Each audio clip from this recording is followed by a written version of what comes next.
तो दोस्तों आज की वीडियो में बात करेंगे कैश की ट्रांजैक्शंस को हमें इनकम टैक्स रिटर्न में कैसे शो करना है।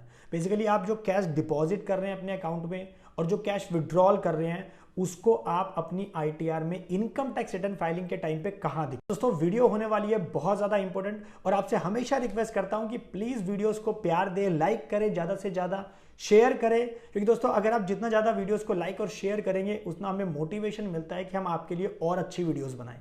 और अगर आप चैनल पर नए हो तो चैनल को सब्सक्राइब करना ना भूलें, नीचे लाल बटन को दबाएं ताकि कोई भी वीडियो आए तो आपको सबसे पहले मिले, आप इसे मिस ना करें।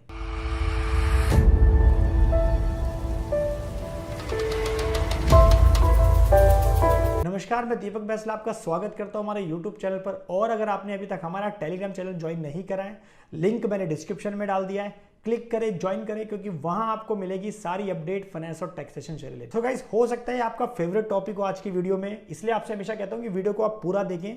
कैश की ट्रांजैक्शंस को आईटीआर में कैसे शो करना है और कहां शो करना है, बहुत बड़ा क्वेश्चन है। आपके दिमाग में भी चल रहा होगा कि सर जल्दी बता दो कि कैश की ट्रांजैक्शंस का पहले हम मतलब समझ लेते हैं कि कैश की ट्रांजैक्शंस का मतलब क्या है। देखिए, कैश आपने जो डिपॉजिट कराया अपने अकाउंट में, अब आपका वो सेविंग अकाउंट हो सकता है, सैलरी अकाउंट हो सकता है, पोस्ट ऑफिस वाला अकाउंट हो सकता है, या फिर आपका करंट अकाउंट हो सकता है। आपका एक अकाउंट हो सकता है, चाहे आपके मल्टीपल अकाउंट हो सकते हैं। तो सारी पूरा डिटेल में बात करेंगे वीडियो के अंदर। दोस्तों पहले तो बात करते हैं कि इस बारे में इनकम टैक्स लॉ क्या कहता है। देखिए, इनकम टैक्स लॉ की तरफ से ऐसी कोई भी लिमिट नहीं है, बेसिकली कोई भी यहाँ पे रेस्ट्रिक्शन नहीं है कि आप एक लिमिट से ज्यादा का कैश जमा नहीं करा सकते या निकाल नहीं सकते। भैया आपका सेविंग अकाउंट है, आपका पोस्ट ऑफिस अकाउंट है, आपका करंट अकाउंट है, आप जितना मर्जी चाहे उसमें कैश जमा कराएं, कैश निकालें, कोई दिक्कत वाली बात नहीं है। लेकिन प्रॉब्लम आती है कि अगर आप एक लिमिट से ज्यादा की ट्रांजेक्शन्स करते हैं तो उस केसेस के अंदर क्या होता है, बैंक आपकी इन सारी ट्रांजैक्शंस को इनकम टैक्स डिपार्टमेंट को रिपोर्ट करता है। इन सारी ट्रांजैक्शंस को हम कहते हैं हाई वैल्यू ट्रांजैक्शंस या स्पेसिफाइड फाइनेंशियल ट्रांजैक्शंस भी कहा जाता है। जैसे मैंने आपको बोला भी कि अगर आप एक सेविंग अकाउंट के अंदर अपने सेविंग अकाउंट में, आपके पास एक सेविंग अकाउंट है चाहे मल्टीपल सेविंग अकाउंट है, आप उसके अंदर 10 लाख के बराबर उससे ज्यादा का कैश जमा कराते हैं या 10 लाख के बराबर उससे ज्यादा का कैश निकालते हैं एक साल के अंदर, एक फाइनेंशियल ईयर के अंदर। अब दोस्तों ये सेविंग अकाउंट आपका प्राइमरी सेविंग अकाउंट भी हो सकता है या आपका सैलरी अकाउंट भी हो सकता है, तो आप ये ट्रांजैक्शन उसमें कर रहे हैं। और दूसरा, आप जो है करंट अकाउंट की अगर मैं बात करता हूं, करंट अकाउंट के अंदर आप 50 लाख के बराबर उससे ज्यादा का कैश जमा करा रहे हैं या 50 लाख के ज्यादा का कैश आप निकाल रहे हैं पूरे साल के अंदर, तो ये हमारी एक तरह से हाई वैल्यू ट्रांजैक्शंस मानी जाती है कैश ट्रांजैक्शंस को लेकर मैं बात। तो दोस्तों इन सारी ट्रांजैक्शंस के लिए बैंक जो है आपका पैन नंबर रिपोर्ट कर देगा इनकम टैक्स डिपार्टमेंट को। अब जिसके बेसिस पे आपको बताया हुआ मैंने पुरानी वीडियोस में भी, इनकम टैक्स डिपार्टमेंट आपको नोटिस देके पूछ सकता है कि भाई ये बताओ कि इतना सारा कैश आपने जो जमा कराया अपने सेविंग अकाउंट में, सैलरी वाले अकाउंट में, आपके पास ये कैश आया कहां से, बेसिकली उसका सोर्स क्या है। तो दोस्तों इस वीडियो के अंदर मैं आपको बताने जा रहा हूं कि आपके पास जो कैश की ट्रांजैक्शंस का जो सोर्स है ना, वो आपको कैसे दिखाना है अपनी आईटीआर। सबसे पहले मैं बात करता हूं सोर्सेज ऑफ इनकम के बारे में, यानी कि आपके पास जो ये कैश की ट्रांजैक्शन आप कर रही हो, जो डिपॉजिट कर रहे हो, जो विड्रॉल कर रहे हो, अगर मैं डिपॉजिट के पॉइंट ऑफ व्यू से पहले बात करूं तो आपके पास ये पैसा आया कहां से। ऑब्वियसली आपके पास ये पैसा कहां से आ सकता है। अगर मैं बात करूं, जैसे कि आप एज अ सैलरीड पर्सन हो तो आपको क्या पता कोई आपकी जो सैलरी की इनकम हो कैश में मिल रही हो, या आपकी कोई हाउस प्रॉपर्टी यानी कि आपने कोई अपनी प्रॉपर्टी किराए पे दे रखी हो और आप उसका किराया कैश में लेते हो, या आप जो है कोई भी ब्याज का काम करते हो, इंटरेस्ट का काम करते हो, उसका पैसा आप कैश में लेते हो, कमीशन का कुछ काम करते हो, उसकी इनकम आप कमीशन जो है कैश में लेते हो,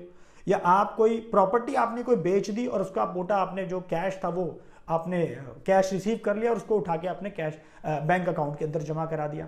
तो इन सब ट्रांजैक्शन से आपको कैश आ सकता है। मैं दोस्तों बात नहीं करूंगा स्टॉक मार्केट की, क्योंकि आपको पता ही है स्टॉक मार्केट के अंदर कैश की ट्रांजैक्शन जीरो होती है। वहां पे 100% हमारी क्या होती है, सारी डिजिटल ट्रांजैक्शन होती है। चाहे आप इंट्राडे ट्रेडिंग कर रहे हो, चाहे आप फ्यूचर ऑप्शंस में ट्रेडिंग कर रहे हो, या आप लॉन्ग टर्म या शॉर्ट टर्म में आप अपना कैपिटल गेन निकाल रहे हो, आप इन्वेस्टर हो शेयर मार्केट के अंदर, तो उन सबके केसेस के अंदर हमारी कैश की ट्रांजैक्शंस ना के बराबर। तो सबसे बड़ा पॉइंट है, अगर आप कोई बिजनेस करते हो तो उस केस में ऑब्वियसली कैश की ट्रांजैक्शंस बहुत होती है, राइट। आपकी जो कैश में रिसिप्ट आती होंगी, यानी कि आप कैश में खर्चे भी उसके अंदर दिखाते होंगे।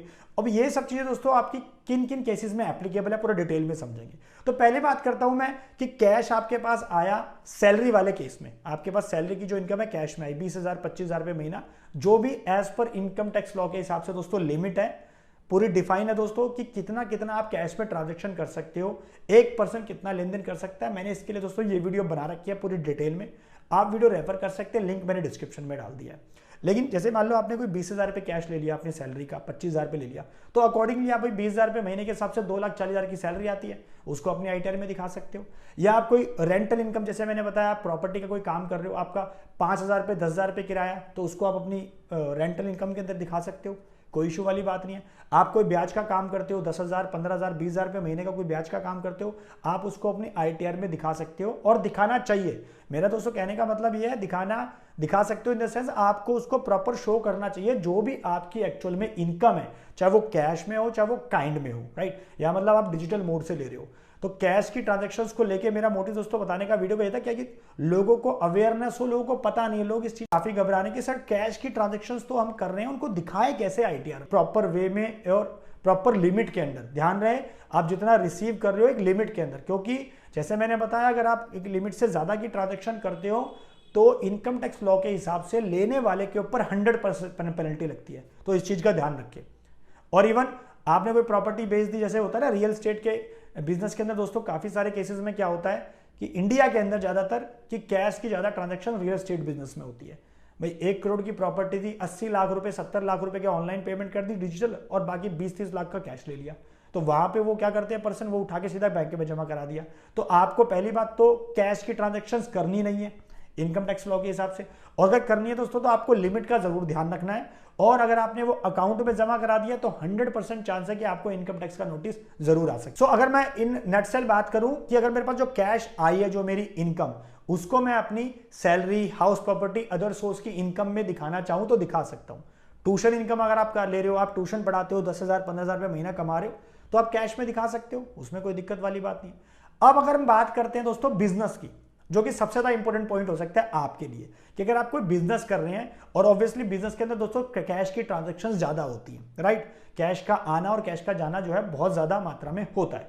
तो इसके लिए हम करंट अकाउंट ओपन कराते हैं। अब करंट अकाउंट जब आप ओपन करा रहे हैं तो उस चीज में जैसे मैंने बताया था, उस चीज का भी ध्यान रखें कि अगर आप 50 लाख के बराबर उससे ज्यादा की ट्रांजेक्शन्स कर रहे हैं तो आप वहां पे सावधान रहें थोड़ा सा, कि आप उसके ऊपर प्रॉपर अपनी आईटीआर में उसको शो करके प्रॉपर जीएसटी और प्रॉपर भी इनकम टैक्स जो बनता है वो पे करें। देखिए बिजनेस में क्या होता है, अगर आपका ज्यादा कोई रिटेल का काम है, यानी कि जहां पे आपका डायरेक्ट कंज्यूमर के साथ काम है, जैसे रेस्टोरेंट का बिजनेस हो गया, या फिर आपका कोई गारमेंट का रिटेल का स्टोर है आपके पास, या कोई ग्रोसरी स्टोर है, जहां पे डायरेक्ट कंज्यूमर आपसे क्या करता है, डायरेक्ट आपके साथ लिंक होता है।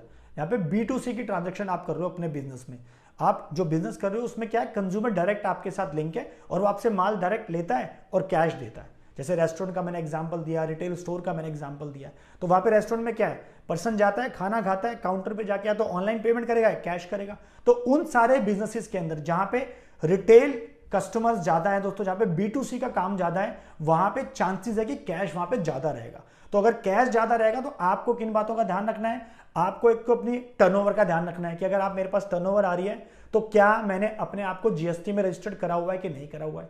अगर आप सर्विसेज के केस में आते हो तो 20 लाख से ज्यादा का काम करते हो तो उस केस में आप जीएसटी के दायरे में आ जाते हो।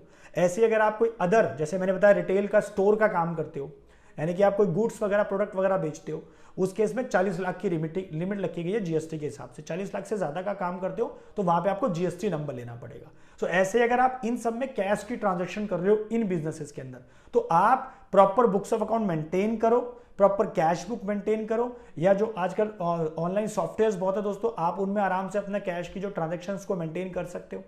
और सबसे ज्यादा जो इंपॉर्टेंट पॉइंट दोस्तों यहाँ पे है, अगर आप प्रिजम्पटिव टैक्सेशन, यानी कि आप books of account proper maintain नहीं करते, लेकिन आपसे मैं हमेशा रिक्वेस्ट करूंगा कि अगर आप 44 AD में ITR 4 अपनी फाइल कर रहे हैं, उसमें भी आपको कैश की ट्रांजैक्शन प्रॉपर दिखानी है, क्योंकि ITR 4 के अंदर दोस्तों आपको पता होगा कि जब आप ITR 4 फाइल करते हैं तो उसके अंदर आपको जो कैश अमाउंट, यानी कि जो आपकी कैश की टर्नओवर है, जो आपकी कैश की रिसिप्ट है, वो आपको प्रॉपर शो करनी होती है, और अकॉर्डिंगली कम से कम 8% आपको अपनी इनकम दिखानी होती है कैश टर्नओवर का। सो बिजनेस में आपको इस तरह से अपनी कैश की जो इनकम है वो शो करनी होती है। साथ में जब अपनी ITR फाइल करते हैं ITR 4, तो उसमें आपको कैश इन हैंड भी वहां पे मेंशन करना चाहिए, आप जो कि आपके जस्टिफाई हो, आपके जो भी आपने बुक्स बनाई है उसके इसका मतलब ध्यान रखें कि अगर आपकी कैश की टर्नओवर आ रही है, कैश की आप अमाउंट रिसीव कर रहे हैं, तो क्योंकि ऑब्वियसली बात है बिजनेस में इनकम कहां से आएगी, कैश अगर आ रहा है, ऑनलाइन आ रहा है, कैश आ रहा है, तो कैश कहाँ से आ रहा है, तो आपने माल बेचा होगा, सर्विस दी होंगी, तो उस चीज़ का ध्यान रखिए कि उसको प्रॉपरली आप बुक्स ऑफ अकाउंट मेंटेन करें। नहीं कर रहे हैं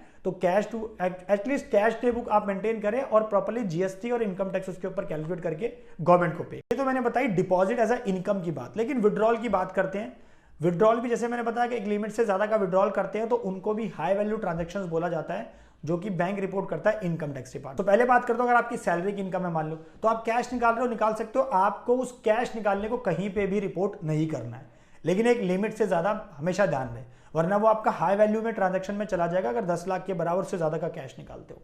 ऐसे ही अगर आप कैश निकाल रहे हो अपने बिजनेस के, जो भी अलाउड है इनकम टैक्स के हिसाब से, उसमें उस खर्चों को आप करें। यानी कि कैश को दिखाने का मतलब जैसे इनकम टैक्स लॉ के हिसाब से 10,000 रुपए से ज्यादा का खर्चा आप एक खर्चे के लिए कैश में पे नहीं कर सकते एक दिन में, यानी कि 10,000 से ज्यादा का पेमेंट नहीं कर सकते आप।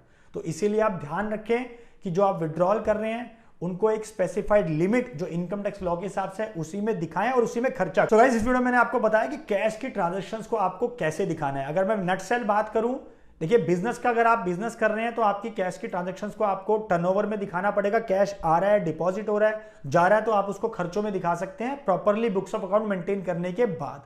और इवन अगर आप सैलरी की इनकम कैश में ले रहे हैं तो उसको दिखा सकते हैं। खर्चे एज सच आपको सैलरी में दिखाने की जरूरत नहीं है। इसके अलावा कुछ अगर आपकी इनकम है कैश में तो आप उनको कैश में इनकम को दिखा सकते हैं।